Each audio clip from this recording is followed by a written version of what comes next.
Salam, hər vaxtınız xeyir olsun. Günaz TV-nin efirindəsiz. Studiyada Aytaç Ziyəddinovadır. Əvvəlcə xəbər başlıqlarına qısa nəzər salaq. İndi isə daha ətraflı. Şərqi Azərbaycan vilayətinin Rifah Departamentinin işçiləri aylıq əmək haqqının aşağı olmasına etiraz olaraq Rifah Departamentinin binası qarşısında etiraz mitingi keçirib və hakimiyyət orqanlarının və hökumətin diqqətini cəlb etməyə çalışıblar. 26 oktyabr 2025-ci il bazar günü səhər Şərqi Azərbaycan vilayətinin Rifah Departamentinin bir qrup işçisi işini dayandırıb və əmək haqqı ödənişlərində ayrı seçkiliyə və mövcud inflyasiya ilə müqayisədə aylıq əmək haqqının aşağı olmasına etiraz olaraq eyləm keçiriblər.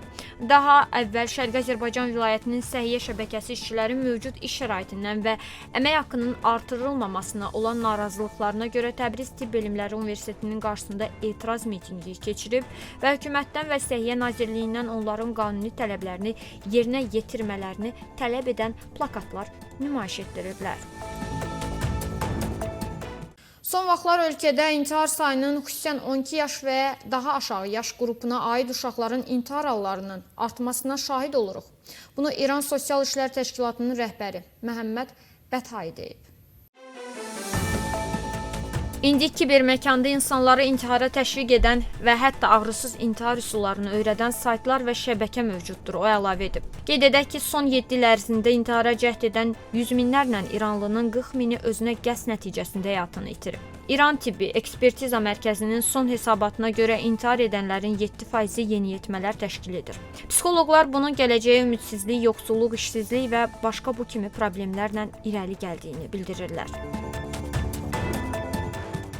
Tehranın evin həbsxanasında saxlanılan Azərbaycanlı vəkil və siyasi məhbus Tahir Nəqəvi 27 oktyabr 2025-ci il tarixindən bəri aclıq eyləminə başlayıb.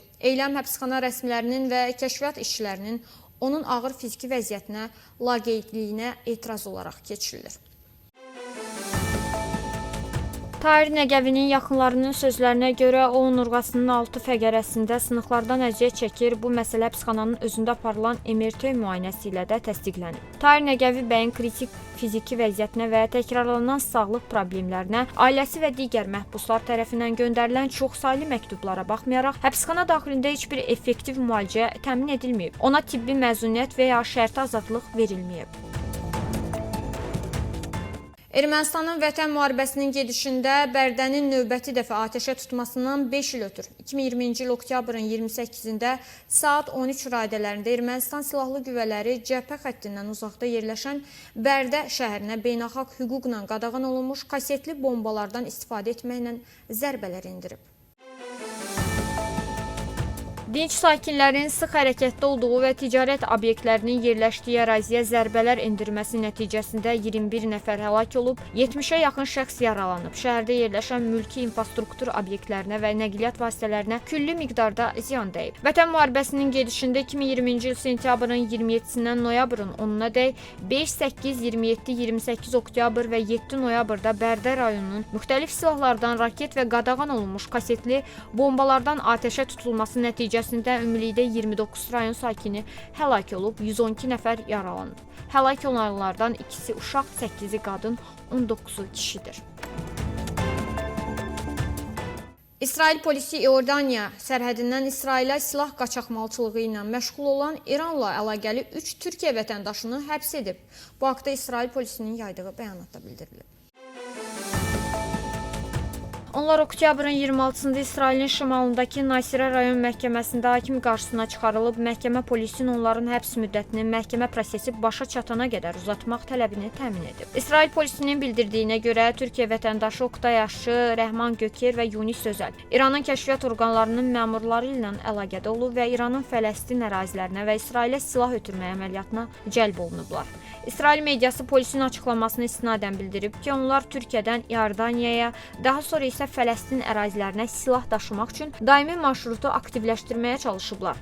İran agenti ilə əlaqədə olan Oqtay Aşçı bu iş üçün İran kəşfiyyat orqanına $1 milyon ödənilməsini təklif alıb. Rəsmi Ankara hələlik İsrailin bu iddiası ilə bağlı hər hansı açıqlama verməyib. Qeyd edək ki, bundan əvvəl İsrail və İordaniya hökumətləri İordaniya sərhədlərindən silah qaçaqmalçılığının artması barədə xəbərdarlıq etmişdilər.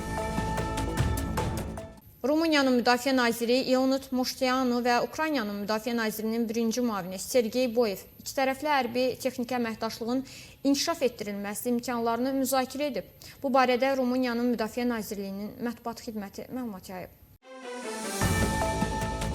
Görüş zamanı nümayəndə heyətləri Rumıniyanın Ukraynaya göstərdiyi çoxtərəfli yardımın əsas aspektlərini nəzərdən keçirib və müdafiə sənayesində əməkdaşlığın genişləndirilməsi yollarını birgə, hərbi tədqiqat layihələrini, eləcə də təlim proqramlarını və iki ölkənin silahlı qüvvələri arasında qarşılıqlı əlaqəni müzakirə ediblər, məlumatda deyilir. Tərəflər texniki və institusional səviyyədə əlaqələri intensivləşdirmək və müvafiq şirkətlər arasında birgə layihələri və tərəfdaşlığı stimullaşdırmaq məqsədi ilə müdafiə sənayesi məsələləri üzrə vaxtaşırı ikitərəfli görüşlər keçirmək barədə razılığa gəliblər.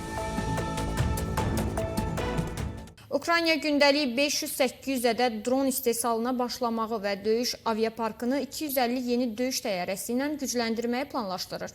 Bu barədə Ukrayna prezidenti Volodymyr Zelenski brifinqdə deyib. Ölkə ilin sonuna dək bütün əsas müqavilələri imzalayaraq gündəlik 500-800 ədəd dron istehsalına başlamağı planlaşdırır, Ukrayna dövlət başçısı qeyd edib. Zelenski həmçinin Ukraynanın döyüş aviaparkını 250 yeni dönüş təyyarəsi ilə gücləndirmək niyyətində olduğunu açıqlayıb. Ukrayna prezidenti qeyd edib ki, ABŞ, İsveç və Fransaya F-16, Rafale və Gripen təyyarələrinin tədarükü ilə bağlı danışıqlar aparılır. Ukrayna lideri xüsusən İsveçin Gripen təyyarələrini prioritet hesab edib. Onun sözlərinə görə bu təyyarələr xidmət və ya texniki baxımdan ən sərfəlidir və mövcud qərb silah sistemlərinə sürətli inteqrasiya üçün əlverişlidir. Zelenski əlavə edib ki, Ukrayna artıq İsveçlə 150 yeni tam silahlanmış təyyarələrin istehsalının ölkə ərazisində lokalizasiyası üzrə müqaviləni imzalamaq üzrə razılığa gəlib.